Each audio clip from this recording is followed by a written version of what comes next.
Came here in 1956, the year before the university opened. I happened to be the guest, the overnight guest of Bill and Sarah Dyke, who had been graduates of the college where I was teaching in Kansas, and Bill told me that there was going to be a university here and that I should apply for a sociology job. Well, at that time I didn't see anything of the university, I just saw Waterloo College. Then later on, before I came here, I just saw here and there little notice in the papers about the possibility of a Mennonite college in Waterloo, Ontario. And I saw Milton Good, who later came to be a very good friend and a very strong supporter of the college, had a breakfast meeting in Chicago, and I asked him about the college, but I had no particular interest in it myself, and he gave me a little oral report. Then my third contact with a prospective college was out in Manitoba when we were at an MCC meeting, and Harvey Taves was sitting next to me in the meeting.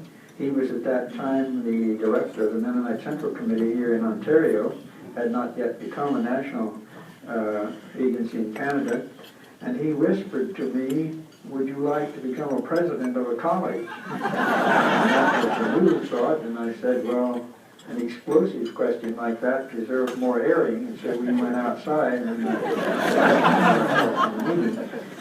I asked him then to give me more information, and with that he came back, I suppose, and talked to the Board of Governors, and they invited me subsequently to come here.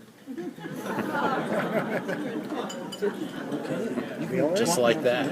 Just like that, yeah. He was a young man, Harvey Taves. He was in his 30s. He died before he was 40. He had asthma at one time. Suffered from chronic asthma. But you know, a young guy, I'm Jay Kildebrand. I'll keep this brief. I was reading recently about someone who was reviewing a book on John Buck and Lord Tweedsmuir and so on. And David Johnson, the former president of the University of Waterloo, was writing the foreword for this book. And the writer of the review said he was a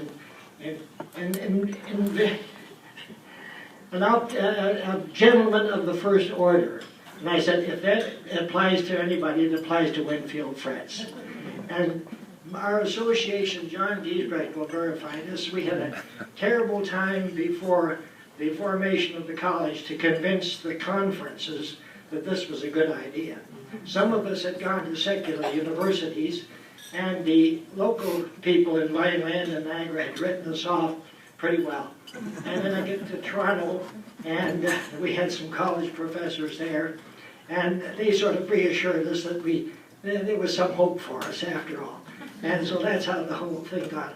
The only thing I mentioned to Winfield when we first met him is that whatever you do, make sure that you keep contact with the local community.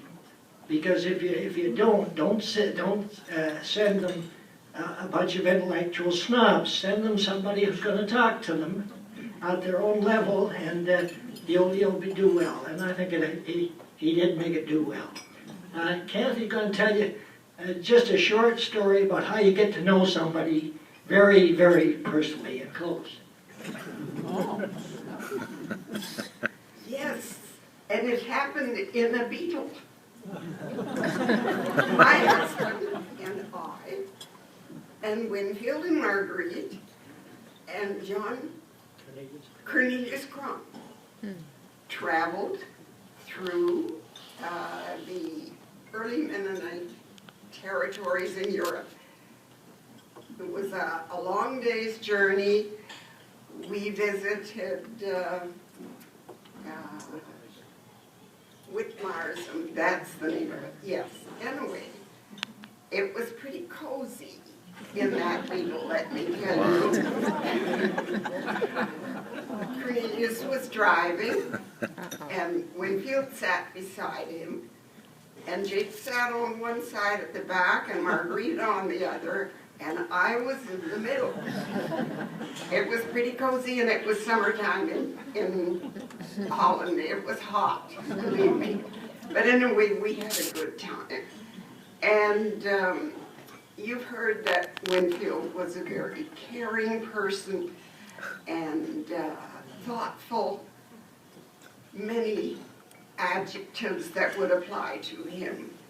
Well, I also learned that he cared about some of God's creatures, greater and smaller, because as we drove along and we saw all these gorgeous Dutch cows, and believe me, some of them had very low-slung udders. And as we noticed this, Winfield got really quite disturbed about these poor cows with these low udders. Somebody should think of making a bra for them.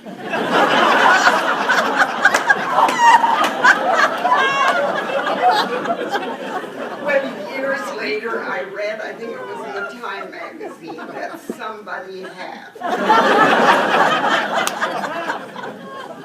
It was manufacturing bras for these cows, and I was very pleased, and I thought, boy, if only Winfield could know this. Rest him in peace.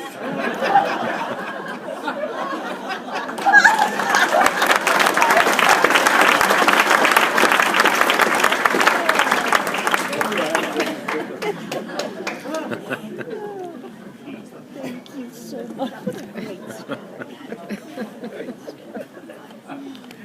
Oh, we laughed so hard.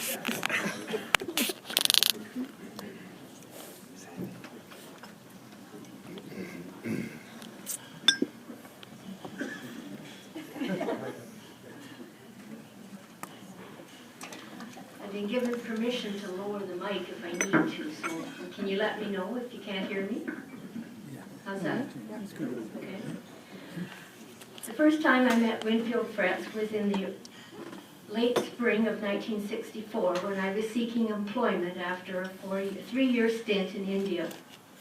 I had learned that the president of the new Mennonite college being established in Waterloo was looking for an administrative assistant, so I applied for the position. Winfield interviewed me in one of the offices at the University of Waterloo campus. It was the office from which he was working because the college building was not yet ready for occupancy. Much to my delight and surprise, I got the job. There was an element of surprise because in truth, I had few credentials for the position. I had not finished high school and had no specific job training. In my humble opinion, Winfield possessed excellent judgment of one's potential. I'm not sure how long we worked in that university office, but one day in 1964, we moved over to the college building and set up shop. Some hours passed that first morning before it came to my somewhat urgent attention that there wasn't a functioning washroom in the building. A phone call to my counterpart at Renison College, who was a complete stranger, provided a solution and marked the beginning of an ongoing, friendly, and helpful working relationship. The look on Winfield's face on learning of this first day in the college oversight was priceless. He confessed he had not thought about this minor detail. As you would expect, there were many firsts during the initial years of operation: hiring staff, establishing criteria for processing student applications, development of a student orientation program, and an annual retreat, working out the details of academic programming, the development of a college choir, establishing a library, starting a music lecture series, a parent-student day, and a college student council. The list goes on and on. Inherent in the list is the number of decisions that had to be made and put into operation. It is well known that Winfield was involved in many projects related to the development and growth of the college, the local, provincial, national, and worldwide Mennonite community, and the general welfare of others.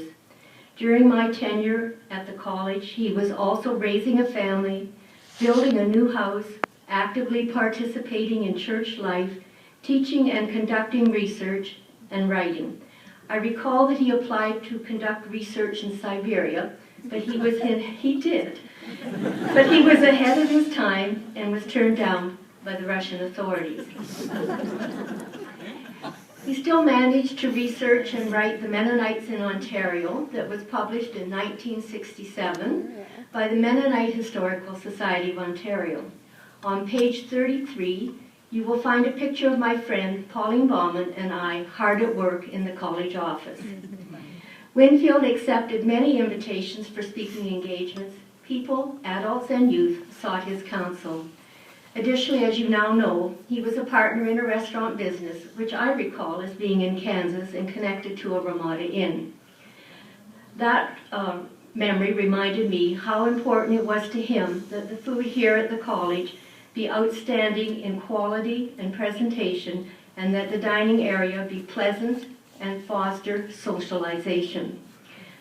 Dr. Fretz made time for all of this and much, much more. From my perspective, he did so with grace, intelligence, and even temperament and good humor. He was an excellent role model. It didn't take me long to realize that Winfield was someone special and that he had many amazing talents. I was in awe. During my 3 years working for Winfield, he was kind, fair, respectful, and forthcoming in expressing his thanks for my work and in his belief in me and my abilities. He knew I was unhappy with my lack of formal education and convinced me to apply to the University of Waterloo as a mature student. And he was so pleased when I was accepted. However, he was somewhat disappointed that I wasn't going to major in sociology. In one of his attempts to encourage movement in that direction, Winfield presented me with a textbook. As I recall, the title was Social Foundations of Human Behavior. The carrots were inside. He placed tickets to plays to Stratford at intervals throughout pages. The deal was that in order to collect each ticket, I had to read to where it was located. No cheating allowed. Although a major in sociology was not in the cards for me, a master's degree in social work eventually became a reality. Winfield played a large role in my decision to pursue this goal. I believe J. Winfield Fretz made important and positive contributions to individuals, groups, communities, and the world. He touched the lives of many, mine included.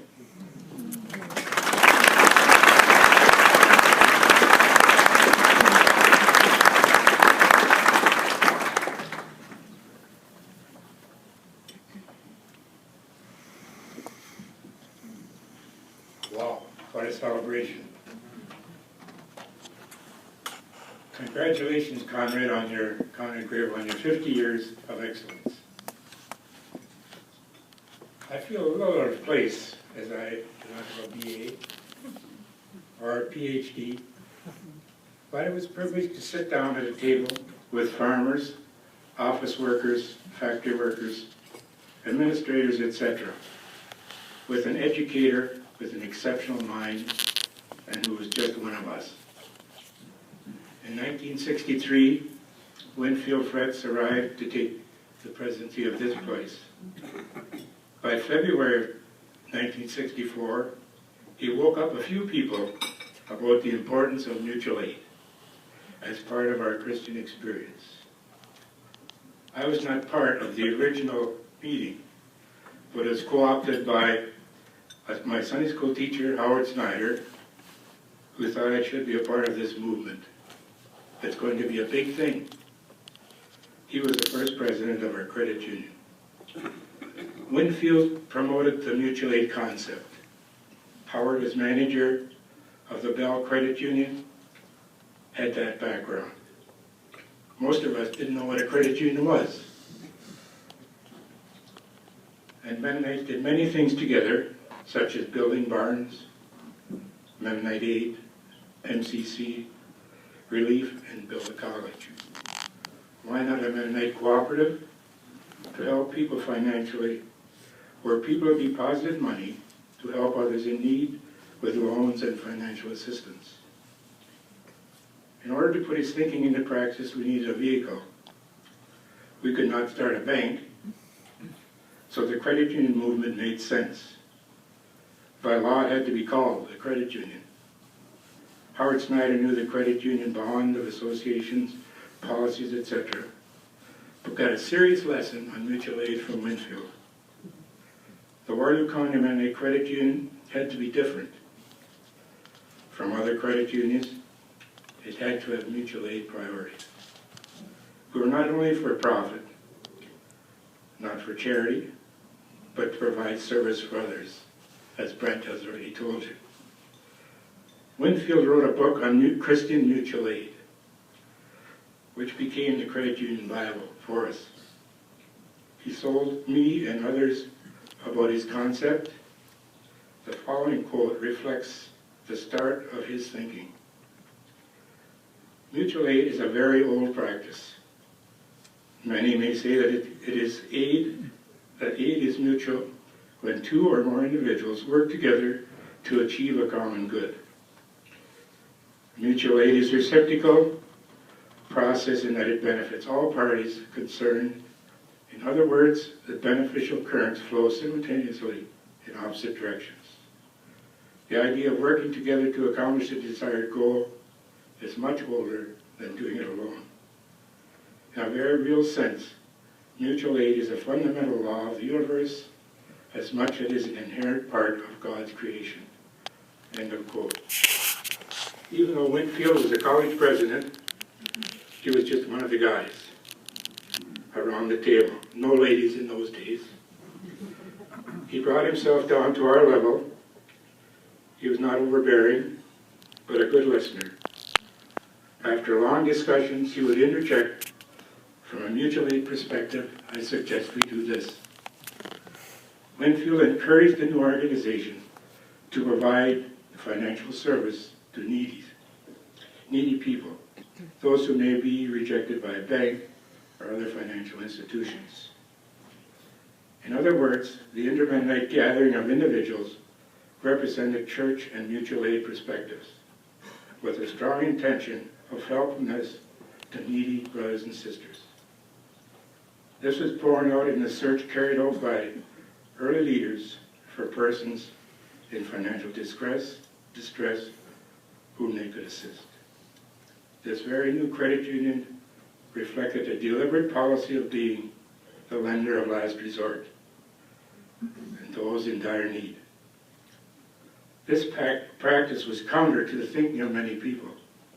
As Winfield advised, from his experience with other mutual aid organizations in the church, the organization is sure to fail. But there were people who thought they have some extra money, why not put it to use to help others, even if it is lost? Others said we should be doing what we learned in church. To the surprise of many, the delinquencies, loan write-offs, were minimal, being the lowest of any bank or credit union. Recipients of this help took their obligations seriously and paid their loans back. The credit union did not grow by leaps and bounds in the early years, but seed had been sown, and it took root as Winfield projected. The word needed to be spread, so meetings at churches was a priority by the early leaders to raise funds and new members.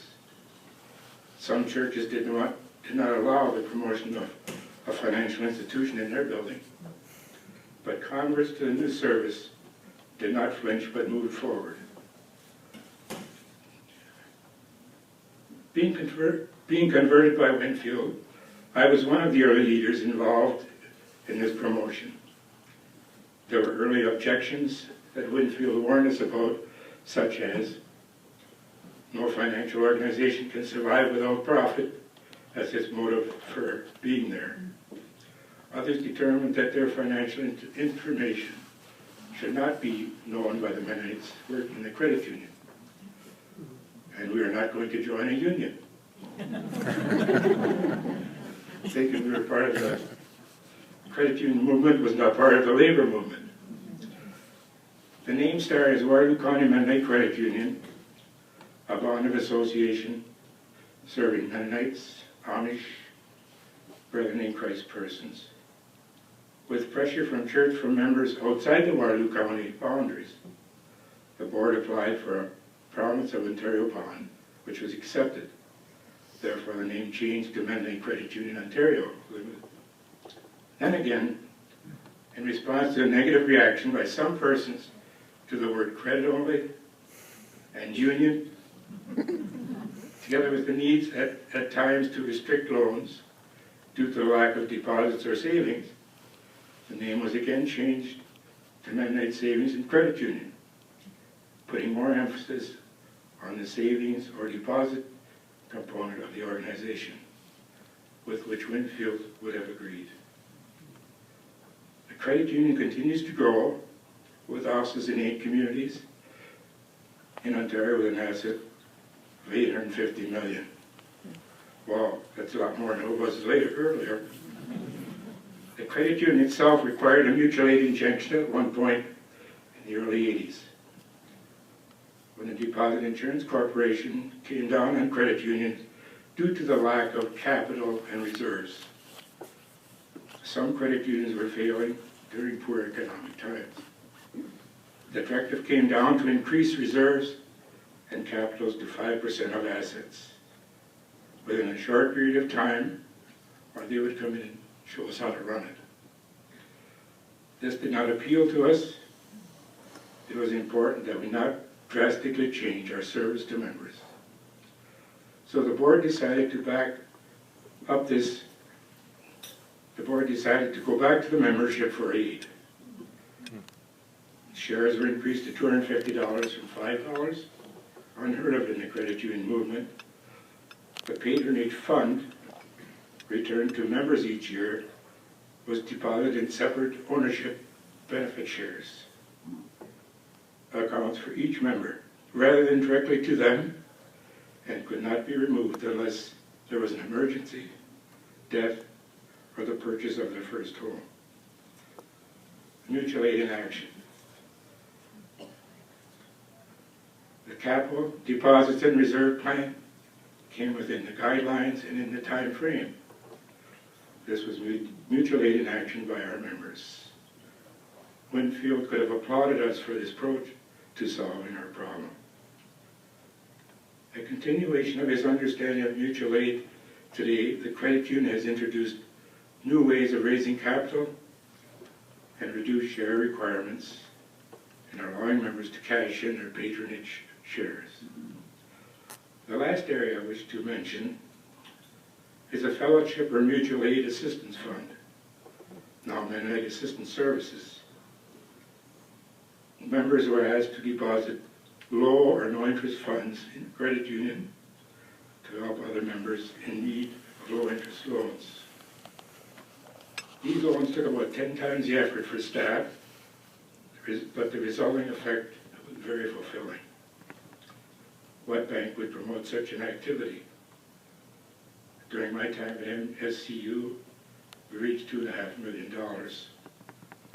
During one of Winfield's visits to Ontario, he applauded us for this extra special mutual aid activity. So Winfield's initial involvement left a great impact on many people. Let's just say one more quote, which I think was Winfield's. When is mine yours, and when is yours mine? Thank you for allowing me to reflect on the influences of this great guy.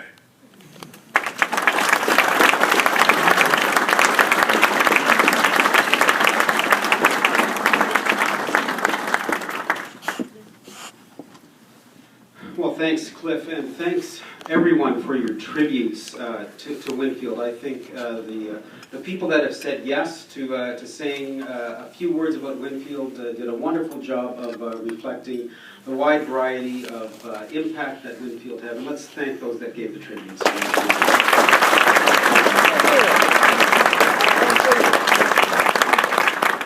In my role as development director, I meet alumni, and it's always interesting to chat with the alumni from the 60s. And stories about Winfield are plentiful, and it's really interesting to see the impact that he had in terms of the service component. The trips to the States for relief work is a tradition that still continues to this day. Sandy, when he went down the list of things that had to be decided upon, it just struck me how many of those things we're still doing here at Grebel today, the retreats, the choirs, all those things are part of a rich tradition that has been handed down from generation to generation here at the college, and I think it's just a real testament to the vision of the man that said, vision is beyond sight, and that's just a wonderful quote. The proceeds for this evening's gala are for naming a room in this man's honor, and I think it's important for us to dig deep and to make this happen. And I am about to turn the silent auction into a not so silent auction at this point in time. So we have a few items that people have been bidding on out there, and I just want to give you folks the last chance to make a bid on these items. So we have, first off, an original Grebel tie that was still in the box that Len Enns found when he was cleaning out his office just a few weeks ago. Len wasn't wearing the tie very much. I don't know what's that about, Len. It was in pristine condition. Now Len is sporting a custom tie. You should stand up and show this off. This tie is fashioned from one of the other ties. Made from one of the scarves. The scarves, yes. Very, very nice. Female version of a tie. Very nice, a tielet.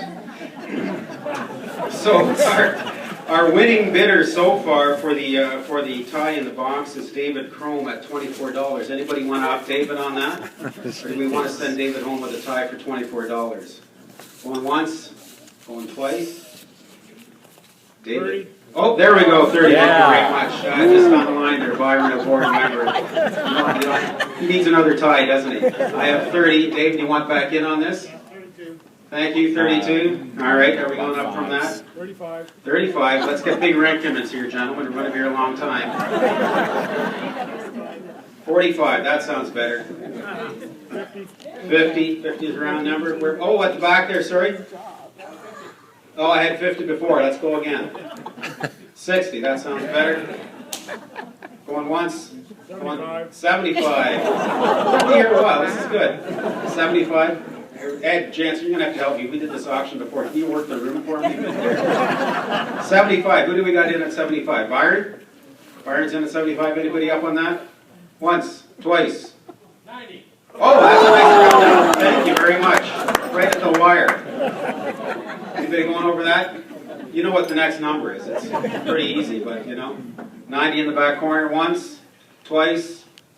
Who was it? Ed? No, Doug. Doug, all right. Oh, Doug, good. Didn't see you back there. Doug was one of those 60s alumni that I was talking. Yeah, right. No, Doug Fox. I've got that right here. I know where you live, buddy. Okay, next up, we have a dinner for the president in her new kitchen, just renovated, and right now we have Brenda Jewett in here at $450. Brenda, you got something here. That's pretty good. But this is just over in Beechwood here, another presidential home in Beechwood neighborhood. Susan and Jess put on a great spread. Dinner for 4 at the president's house. $450. Anybody think Brenda's getting it too cheap? We'll make it 5. 5. Thank you, Kathy. Anybody else going up on that? 5. President's dinner. You guys got to travel with that. Brenda, are you going to let that go at that? That's better. Jake, Kathy, you need to come up here again, don't you? You got people to visit. We'll go for 6. 6. There we go. Brenda. Bring someone else in from the room. We're going once, going twice. 6 to Jake and Kathy. Thank you very much. All right. Next up, we have a crokinole table made by the aforementioned famous Willard Martin of the Crokinole movie. You got to see that if you haven't yet. There's a pastor from the Elmira area that's in here for $100. Fred Reddicoff. We're going to let him have it for that? Is that his bonus for the year or what? Anybody upping him on that? Oh, 110. Thank you, Len. He's on the board with Fred. He knows him well. Reddicoff, you back in? Yeah, Yeah. 125. 25. There we go. Len? 35. 35. 50. 50. That's a better number. Where are we going here, Enns? You're retired now. You can play crooked all day long. There we go. Oh, he's out. There. Oh, look at that. Thanks, Vanna. Vanna White or Allison Enns. Thank you very much. Anybody going over Len at 2? Thank you very much, Len. Enjoy the crokinole in your retirement. All right, next up we've got tickets for the Merchant of Venice that Vanna White just donated at Stratford. Mary Sheetle's in. It's pretty cheap here, folks. If you bid more than 20, you get it. Merchant of Venice, and the date is, help me out, Allison? Tuesday. At 2, matinee in Stratford. We don't even stick them in the tickets or in the textbooks like Winfield did. We just put them out there. Anybody else for Merchant of Venice in Stratford at next Tuesday? Mary Sheetle, I think you have that. Congratulations. Lifted Voices CD. Karen Bergey's currently in here at $10. Anybody need that CD? It's a nice CD, beautiful voices. Anybody going over 10 on Karen? Not that you're going to take it personally, but you know. Karen, I think you might have got that one. Congratulations. All right, we have a custom crafted pine slab bench that has yet to be made, right, Ed? The lumber is curing in Ed's garage right now. We have a beautiful design in our minds, and it's going to be quite nice. It's a vision. Vision is more than sight. Yes. Currently, there's a CEO of the credit union that's in for $75. Come on, folks. We're not letting it happen for that, are we? More than that? Thank you, Jim. 100. Thank you. Barely buys the screws. Yeah, exactly. Brent, you gonna let it go? That's better. Jim? We need more 4. details. We need more details on this bench. Oh, it's thick, 3-inch lumber, rough hewn. It's gonna. Tornado's gonna take it away. Exactly. It will survive a Kansas tornado. What are we in here at? 150. Thank you, Brent. You going over? 175. Oh, we got 200 at the back. Thank you, Susan. You won't tell me if it's got legs. Yeah, well, yeah, it does have legs. Legs and seats 4, approximately. 200 at the board chair at the back. Anybody going to go over the board chair? I think she's ruled. Thank you, Susan. 200. 325. Oh, there we go. Just under the wire. I heard that. 225, Susan. Yeah. You're going up? No, Jen Blair just took you for 225, so you got to bid 250. Okay. Yeah, there it is, 250, Jim. Oh, there we go, 300, nice and round. Ed, what are we doing with this thing anyway? The finish will be spectacular. It'll be a spectacular finish. It'll look good in your garden. It'll look very good in your garden. 300 to Jim right now. Going once? Pine. Fine it is. Nice pine. Kind of, yeah. In my mind, it's finished.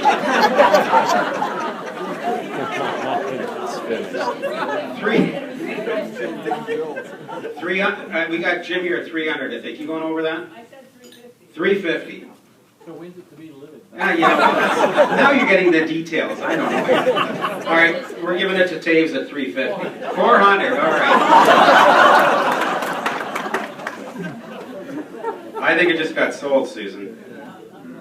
All right, thank you, Jim Blair. We'll deliver that sometime. We're not taking it to New Zealand, though. I'm not delivering it to New Zealand. That's one thing. All right, speaking of Ed Jansen, Ed and Kathy have this wonderful, I call it a yacht, that they park at the Bronte Harbor in Oakville. And they're donating a custom cruise and dinner, or brunch, depending on what time of day you want to go. And it is a lovely spot. I've been out on it, and right now, David and Carol Ringer are in at 200. So this is a nice evening cruise, Lake Ontario. I can picture it. Can you picture it, Ed? I can give it to you like a sunset in Yeah, paradise. think on that. Dale, Cheryl, it's a night out. It's a night out. It's a date. Yeah. Anybody going over the Ringers on that? I know they live in the neighborhood there, so they might get it quickly. Going once, twice. There we go. We'll put you together, David and Carol Ringer. Thank you very much. All right, now we're getting to some food. We have Janet Martin from our kitchen has donated a dozen twisty knot buns that are here ready to be picked up tonight. Right now, Vicky Dick has it for $30. Anybody going over that on Vicky? She won't take it personally, but she'll bid more. Once, twice, 50. Thank you, Vicky. You responding to that? All right. Thank you, Susan. You're walking away with something. Thank you very much. And again, we've got Long Johns, this time from Loretta Martin. Ernie Regier, I heard him talking about this before. He's in at 30. Does Ernie need these? He's a pretty slim guy. If anybody can get away with it, he probably could. But anybody want to go over top of Ernie? Once, twice? I'll go 50. Thank you. CEO wants some donuts. These are very good. Ernie, you coming back on that? Where'd Ernie go? I'm not telling.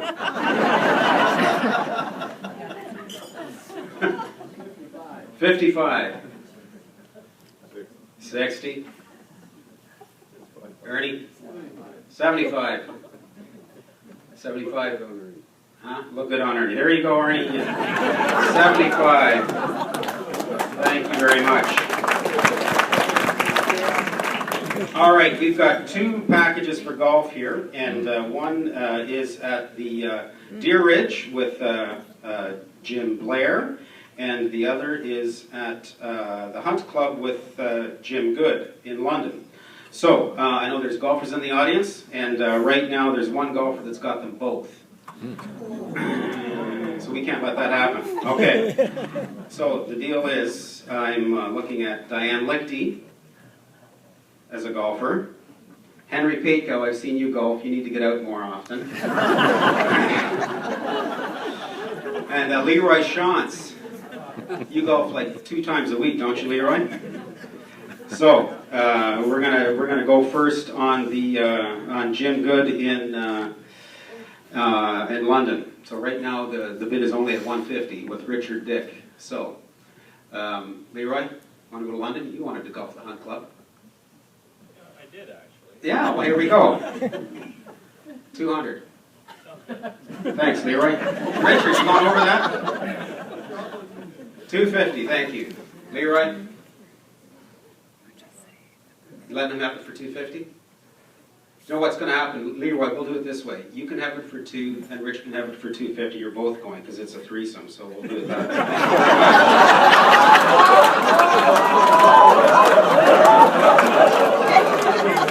There's no rules here. All right, for Deer Ridge now, Richard, did you want to go back to Deer Ridge? You're in at 150. Leroy, you wanted to do that too, didn't you, right?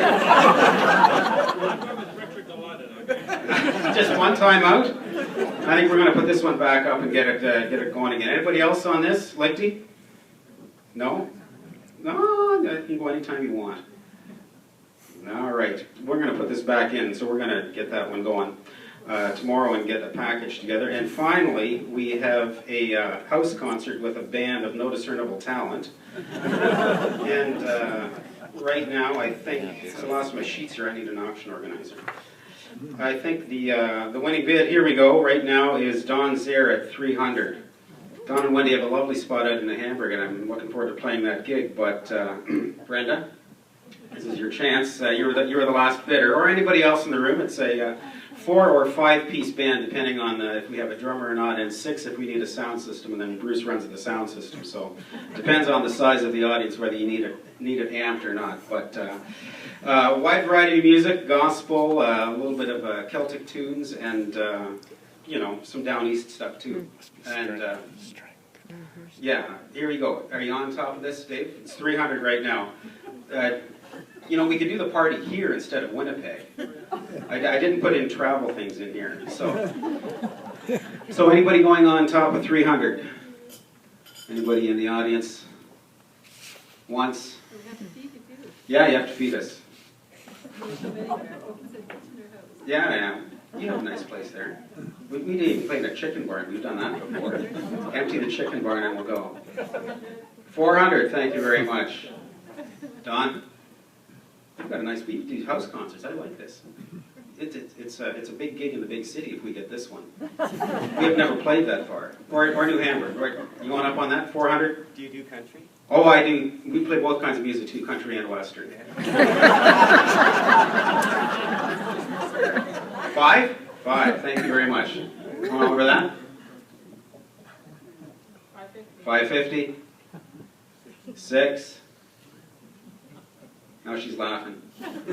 It'll be a fun time. And we won't make a mess, honest. 650? 650? You gotta make the party.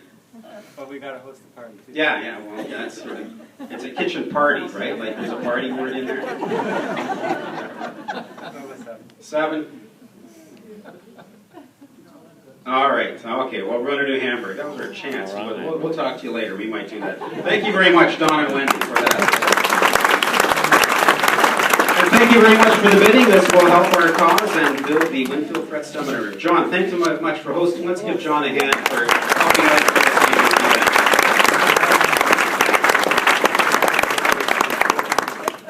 My friend, the great showman.